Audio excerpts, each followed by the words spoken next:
Today I'm going to draw the building of the Biltmore and the trees, with the emphasis on the trees. I'm planning on making a plein air studies as well, but I'm going to start with just drawing. And I'm taking in the environment to see if I'm in a safe place, if I cannot be run over by a bus, or whatever is going to happen else. I need to be safe so I can focus on the subject. I was actually sitting in the pathway, and supposed to told me to move a little bit so I would not be in anybody's way. But I really want to have the trees in a certain way. I'm not sure if I want to do it vertical or horizontal. So I'm making some thumbnail sketches first. Like I said before, I really want to have the big tree in, and it covers part of the Biltmore house. And that's okay because I don't want to do all these detail of the house. There's trees far away, so the difference between those two trees, that is where we're going to focus on today, with the building mainly in between. There's a planter. There's actually a lot of planters in front. I'm not sure if I'm going to use them at the end result, but in the beginning I definitely want to put them down because they will be my best reference. The relationships between the planters and the building and the tree, all these, the negative spaces between them, are going to help me with the proportions. So in my thumbnail sketches, I definitely want to have them in, but also in the later sketch, I actually think it's a good thing to get them in first. I can always leave them out later if I notice that I'm going to make a beautiful painting. Right now, I don't know that, and it's just to put it down in the right proportion. But the tree is really big and is actually also really beautiful.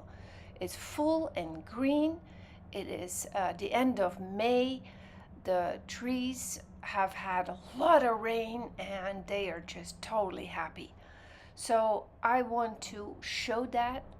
It's kind of hard to show it in the value study I'm going to do, but still, without having the color green, I can say it is slightly darker on the lightest parts than the stark blue sky.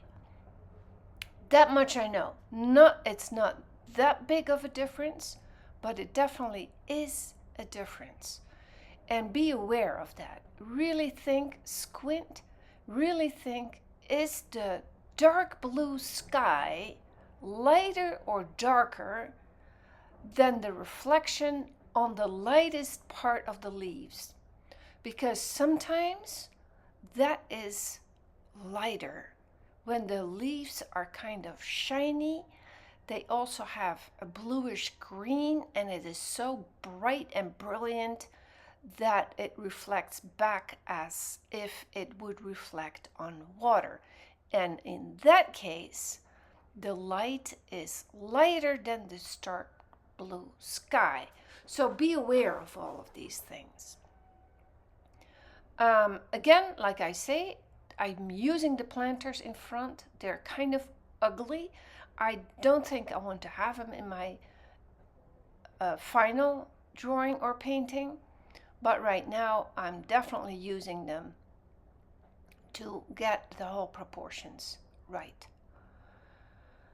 After this, I'm going to make a bigger drawing, and I'm going to use micron pens, pencil, black watercolor pencil, and a little bit of water to dilute the black watercolor. That is part of the urban sketching sessions that we do right now. And the paper is just regular sketch paper. It's not watercolor paper. So you have to be a little bit careful with the water. You can finish it at home later, but do make the values with the watercolor pencil in hatching and cross-hatching technique.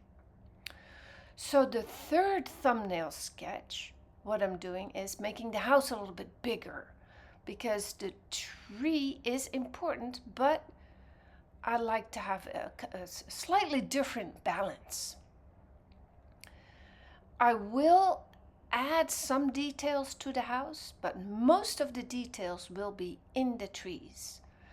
Again, it is as a preliminary sketch for a plein air painting, which I'm not going to do on the same day because the shadows in the house already changed in the hour that I have been sitting there. It's good because now I see the house more three-dimensional because of the shadow of one of the parts. I did not see that before, so early in the morning it looks flat. The sun probably lights it up completely flat, and then around 10:30 in the morning it has a tiny bit of a shadow. So now I have basically everything set. I know what I want. Now I'm going to make a bigger drawing. This case I start with the house, although I cannot even see it completely because it's covered by the tree. You could not see that on the video, but it is covered by the tree. I am looking at all the relationships within the house alone. I know my cutout, I know how much the tree will cover the house, and I'm working from inside out in this case. There's a logic about buildings. The windows line up with each other. The main form, the main shape is cubical.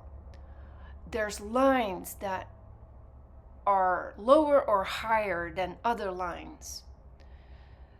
It takes a lot of concentration, but try to see the relationship between all these lines. There's no organic surprises in that sense. I mean, it's not so that the triangle over the window all of a sudden is on top of the roof upside down. That cannot happen with a house. There's logic, and we understand that logic. We grew up understanding that logic, the logic of a room, the logic of a house, of the roof, all of that. There's a lot of alignment going on. As soon as we start with the leaves and the branches and the tree, there's no alignment at all. Sometimes, like in Florida, when you have the Spanish moss, there are vertical lines that feel like alignment, and you definitely can use that. But in this case, with the big tree in the front, there's nothing else that creates these lines than the building. So in order to get the proportions of the tree, it is good to get the house in first. And from the house, I can see if the line of trees are higher or lower than the house, and how much the leaves are covering up which part of the roof, and how much negative shape is between the leaves on top of the roof. That all now becomes a lot easier. That's why when I say when you draw buildings and trees, it's much easier than trees alone. If you have trees alone, and we will definitely look at that a little bit deeper as well, then what is your reference? Very often these are the trunks of the trees, but they're not necessarily straight.